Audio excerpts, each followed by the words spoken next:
তো কোন কোন আপুরা আছো বলো তো, যারা কিনা চা বসিয়ে নিশ্চিন্তে বসে বসে মোবাইল টিপো আর নয়তো একটা ঘুম দাও, তারপরে চায়ের বাবরিকে হয়ে যায়, যেটার জন্য শাশুড়ি মা কিংবা মায়ের কাছে প্রচুর পেদানি খেতে হয়। তারপর 3-4 দিন বসে বসে এই পাতিলা ঘষা মাজা করতে করতে হাতের অবস্থা তো যায়, তারপরও পাতিলা পরিষ্কার হয় না। তারপর কি করতে হয়, পাতিলাটাই ফেলে দিতে হয়। পাতিলা ফেলেও দিতে হবে না, শাশুড়ি মা মায়ের কাছে বকাও খেতে হবে না। আজ তোমাদের শিখিয়ে দেবো একটা নিনজা টেকনিক, যেই টেকনিকের মাধ্যমে মাত্র 30 মিনিটে তুমি এই পাতিলকে এরকম ঝকঝকে তকতকে করে ফেলতে পারবে। ভিডিওটা কিন্তু সম্পূর্ণ দেখতে হবে, ভালো লাগে যদি অবশ্যই একটা শেয়ার করে দিবে। এখন পাতিলার উপরে যে নরম অংশগুলো ছিল সেগুলো ফেলে চুলাটা হাই হিটে জ্বালিয়ে দিলাম। এই পর্যায়ে প্রচুর ধোঁয়া সৃষ্টি হবে, অ্যাডজাস্টমেন্টটা ছেড়ে দিবে। ধোঁয়া উঠলে ভয় পাওয়ার কোনো কারণই নাই। তো 10-15 মিনিট এভাবে জাল দেওয়ার পরে দেখো এখন চুলাটা মিডিয়াম করে দিলাম আমি, যেহেতু আমি এখন এগুলোকে একটু নাড়া দিচ্ছি দেখো চামচের সাহায্যে, এবং সুন্দরভাবে এগুলো উঠে আসছে। মানে পাতিলাটাকে আমরা খুব ভালোভাবে গরম করছি, আর যার ফলে ভিতরে যা ছিল সেগুলো কিন্তু কয়লা হয়ে গেছে, আর খুব সহজেই চামচের সাহায্যে উঠে আসছে। আর দেখো আমার ওই সাইডটা উঠছে না, কারণ হয়তো আমার চুলার এই পাশটায় আগুন বেশি ছিল, তাই ওই পাশেরগুলোই আর কি ভালোভাবে পুড়ে গেছে।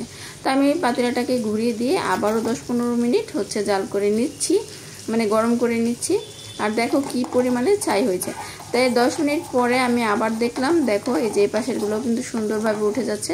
তো এই পর্যায়ে আমি এটাকে নামিয়ে নিব এবং বেসিনে রেখে পরিষ্কার করব। আর পাতিলা ধরার সময় কিন্তু খুবই সাবধান। দেখো আমি কিন্তু 2টা লুচনি একসাথে দিয়ে ধরছি, আর দেখো চামচের সাথে মানে চামচ দিয়ে লাড়া দেওয়ার সাথে সাথেই খুব সুন্দরভাবে এগুলো উঠে আসছে। একদমই ইজি, না কোনো হাতে ব্যথা হবে না যন্ত্রণা হবে, তবে একটু সাবধান, যেহেতু পাতিলাটা অনেক বেশি গরম, খুব সাবধানে কাজটা করতে হবে, এটাই, এছাড়া আর কোনো ঝামেলাই নাই। তো খুব সাবধানে আস্তে আস্তে কাজ করবে। আমি তো অনেক ভয় পাচ্ছিলাম এবং আমার হাতে একটা নখ একটু গরম লাগছিল। তো এই তো খুব সুন্দরভাবে পরিষ্কার করে নিলাম। এখন আরেকটা কাজ, এই যে দেখো যে দাগগুলো আছে, চাইলে কিন্তু তোমরা এখনও পাতিলাটাকে আবার বসিয়ে দিবে 10 মিনিট বা 5 মিনিটের জন্য হাইটে, পাতিলা একদম ফকফকা হয়ে যাবে। তো আমি আর চুলায় না বসিয়ে আমি এখন ভিম বার দিয়ে আর সাবান দিয়ে একটু এই যে স্টিলের ছোবা দিয়ে মেজে নেব। এখন একটু হয়তোবা তুমি যদি স্টিলের ছোবা দিয়ে মাজো একটু তো ঝামেলা হবে, আর যদি তুমি একেবারে ঝামেলা না চাও, তুমি কিন্তু এই পর্যায়েও চুলায় বসিয়ে দিলে সুন্দর পরিষ্কার হয়ে যাবে।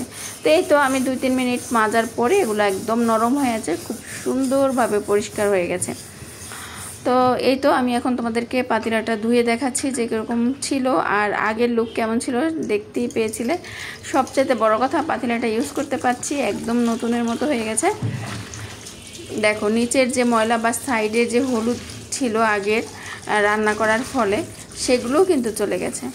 তো কেমন লাগলো ভিডিওটা অবশ্যই কমেন্ট করে জানাবা। যদি একটু ভালো লেগে থাকে আমার ভিডিওটা শেয়ার করে দিয়ে অবশ্যই আমার পেজের পাশে থাকবা। সবাই ভালো থাকবা, আর নিত্য নতুন রেসিপি এবং টিপস পেতে স্বপ্না হাউজের পাশেই থাকবা। আল্লাহ হাফেজ।